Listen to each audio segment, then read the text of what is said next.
ঢাকা বিশ্ববিদ্যালয়, Eden college, Chittagong, Rajshahi সহ সারা দেশের ছাত্রদের উপর যে তাণ্ডব হয়েছে তা দেশবাসী প্রত্যক্ষ করেছেন এবং সারা দেশের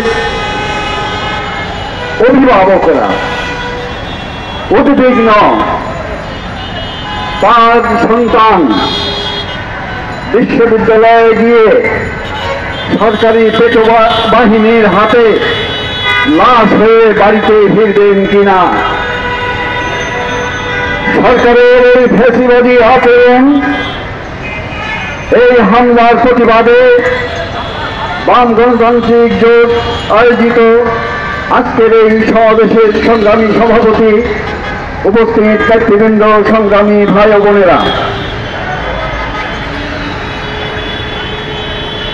শেখ হাসিনা সম্প্রতি ভারতে গিয়ে আমাদের দেশকে ভারতের দাসত্ব রূপান্তরিত করার একটা সমঝোতা করেছেন। তিনি ক্ষমতায় থাকার জন্য এতটাই মরিয়া যে তিনি দেশের স্বাধীনতার সার্বভৌমত্বকেও বিকিয়ে দিতে চান। দেশে এসে সাংবাদিক সম্মেলন করে এই অধ্যত্ত প্রকাশ করেন যে বর্ডার রাখার দরকার কি, বর্ডারের প্রশ্ন আপনারা তোলেন কেন? মানুষ তার এই আচরণে বিক্ষিপ্ত। দেশে ভয়াবহ অর্থনৈতিক সংকট, চীনে গিয়েছিলেন অর্থের জন্যে, সেখানে ভালো ফল হয়নি।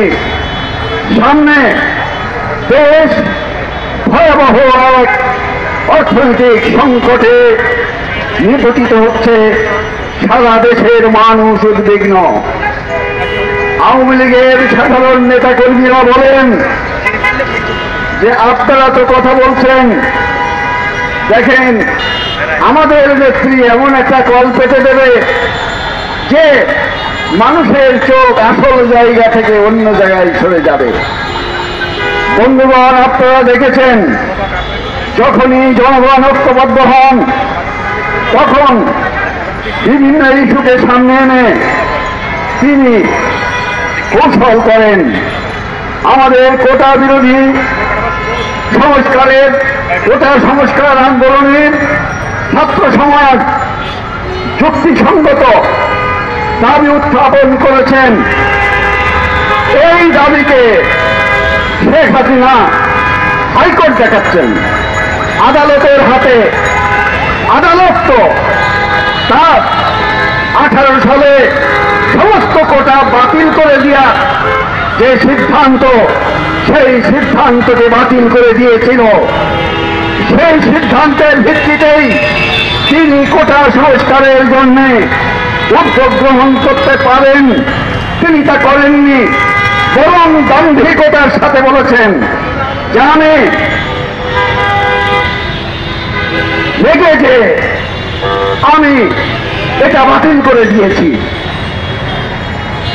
মুক্তিযুদ্ধের কথা তো তিনিই বাতিল করেছেন, সমস্ত কথা তিনিই বাতিল করেছেন, তিনি কেন রাজাকার হবেন না? সেই প্রশ্ন আমরা যদি তুলি তাহলে আমরা কেন রাজাকার হব? সংগ্রামী বন্ধুগণ, তিনি বলেছেন যে ওটা এই দাবি মানা হবে না। তিনি বলেছেন আইন যদি, আন্দোলন যদি শান্তিপূর্ণ না থাকে তাহলে পুলিশ তার ব্যবস্থা নেবে। বন্ধুগণ, গতকাল পরশুদিন রাতে গতকাল আন্দোলনকারীরা কোনো সহিংসতা ঘটায় নাই, কিন্তু আওয়ামী লীগের পেটোয়া বাহিনী, সন্ত্রাসী বাহিনী, ফ্যাসিস্ট বাহিনী সেই আন্দোলনের পরে ঝাঁপিয়ে পড়েছেন। এটি রাজঘাট করে হয় নাই, তারা ঘোষণা দিয়েছেন। কাদের সাহেব ঘোষণা দিয়েছেন, আওয়ামী লীগের সেক্রেটারি, যে ছাত্রলীগ এটা মোকাবেলা করার জন্য যথেষ্ট এবং ছাত্রলীগ তা মোকাবেলা করবে। ওটা সংস্কারের জন্য যখন ছাত্র সমাজের সাথে আলোচনা করার কথা, সেই আলোচনা না করে তারা তাদের যে ফ্যাসিস্ট মনোভাব, তাদের যে যুদ্ধংদেহী মনোভাব, তারা সমস্ত জাতিকে ভয় দেখাতে চায় যে তার এক সশস্ত্র বাহিনী আছে, যে বাহিনী আন্দোলন করলে জাতির উপর ঝাঁপিয়ে পড়বে। তার নমুনা গতকাল তারা দেখিয়েছেন। মা বোন দেখেন নাই, মেয়েদের দেখেন নাই, ছাত্রদের দেখেন নাই। যত ছাত্র আহত হয়েছে আপনারা দেখবেন তাদের মাথায় আঘাত করা হয়েছে। বন্ধুগণ, এটি হত্যার উদ্দেশ্যে করা হয়েছে। গত রাতে জাহাঙ্গীরনগরে করা হয়েছে। আজকে সারা দেশে তারা কর্মসূচি দিয়েছে। সেই কর্মসূচি বানচাল করার জন্যে আজকে ছাত্রলীগ কর্মসূচি দিয়েছে। আমরা এই সমাবেশ থেকে বলতে চাই, এই দাবি শুধু ছাত্র সমাজের নয়, এই দাবি এখন দেশের মানুষের দাবি। এই দাবির আন্দোলনের পরে হামলা করলে দেশের মানুষ, আমরা কমিউনিস্ট, বামপন্থী, গণতান্ত্রিক সকল শক্তি ঐক্যবদ্ধ হবে এই সরকারের এই ফাঁসিবাদী আচরণের বিরুদ্ধে আমরা রুখে দাঁড়াবো। সেই ঐক্যের জন্য আমরা জনগণকে আহ্বান জানাই।